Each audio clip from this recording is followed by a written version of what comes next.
जय श्री हरि। श्रीमद् भगवद गीता अध्याय 16 दैवी तथा आसुरी स्वभाव।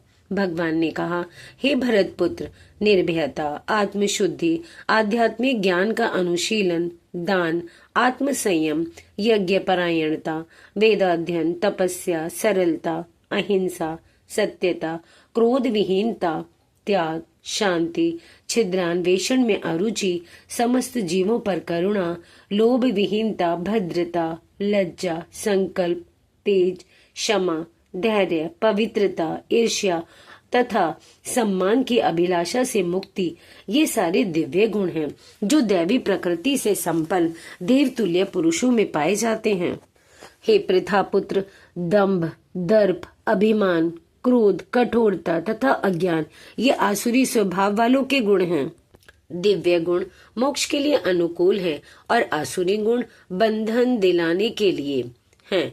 हे पांडुपुत्र, तुम चिंता मत करो, क्योंकि तुम दैवी गुणों से युक्त होकर जन्मे हो। हे पृथा पुत्र, इस संसार में सृजित प्राणी दो प्रकार के हैं, दैवी तथा आसुरी। मैं पहले ही विस्तार से तुम्हें दैवी गुण बतला चुका हूँ। अब मुझसे आसुरी गुणों के विषय में सुनो।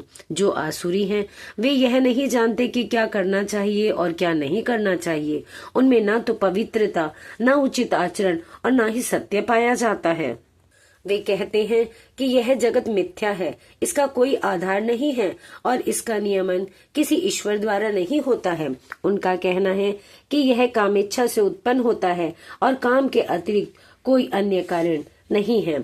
ऐसे निष्कर्षों का अनुगमन करते हुए आसुरी लोग, जिन्होंने आत्मज्ञान खो दिया है और जो बुद्धिहीन है, ऐसे अनुपयोगी एवं भयावह कार्यों में प्रवृत्त होते हैं जो संसार का विनाश करने के लिए होता है। कभी न संतुष्ट होने वाले, काम का आश्रय लेकर तथा गर्व के मद एवं मिथ्या प्रतिष्ठा में डूबे हुए आसुरी लोग इस तरह मोहग्रस्त होकर सदैव शरणभंगुर वस्तुओं के द्वारा अपवित्र कर्म का व्रत लिए रहते हैं। उनका विश्वास है कि इंद्रियों की तुष्टि ही मानव सभ्यता की मूल आवश्यकता है। इस प्रकार मरण काल तक उनको अपार चिंता होती रहती है। वे लाखों इच्छाओं के जाल में बंध कर तथा काम और क्रोध में लीन होकर इंद्रिय तृप्ति के लिए अवैध ढंग से धन संग्रह करते हैं। आसुरी व्यक्ति सोचता है, आज मेरे पास इतना धन है और अपनी योजनाओं से मैं और अधिक धन कमाऊंगा। इस समय मेरे पास इतना है, किंतु भविष्य में यह बढ़कर और अधिक हो जाएगा।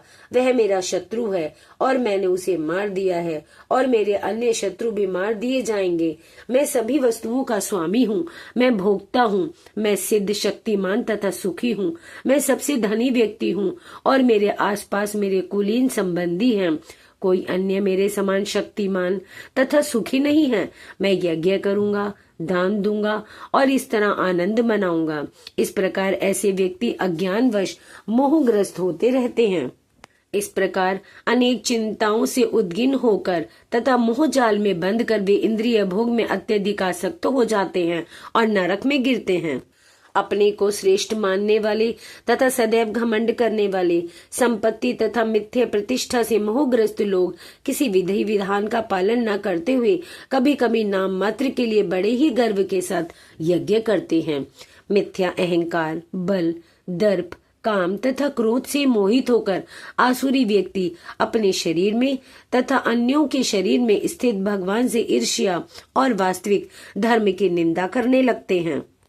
जो लोग ईर्ष्यालु तथा क्रूर हैं और नराधम हैं, उन्हें मैं निरंतर विभिन्न आसुरी योनियों में भव सागर में डालता रहता हूँ। हे कुंती पुत्र, ऐसे व्यक्ति आसुरी योनि में बारंबार जन्म ग्रहण करते हुए कभी भी मुझ तक नहीं पहुँच पाते। वे धीरे धीरे अत्यंत अधम गति को प्राप्त होते हैं। इस नरक के 3 द्वार हैं, काम, क्रोध तथा लोभ। प्रत्येक बुद्धिमान व्यक्ति को चाहिए कि इन्हें त्याग दे, क्योंकि इनसे आत्मा का पतन होता है। हे कुंती पुत्र, जो व्यक्ति इन तीनों नरक द्वारों से बच पाता है, वह आत्म साक्षात्कार के लिए कल्याणकारी कार्य करता है और इस प्रकार क्रमशः परम गति को प्राप्त होता है।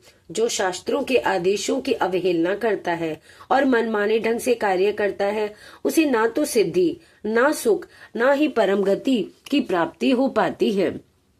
अतएव मनुष्य को यह जानना चाहिए कि शास्त्रों के विधान के अनुसार क्या कर्तव्य है और क्या अकर्तव्य है। उसे ऐसे विधि विधानों को जानकर कर्म करना चाहिए जिससे वह क्रमशः ऊपर उठ सके।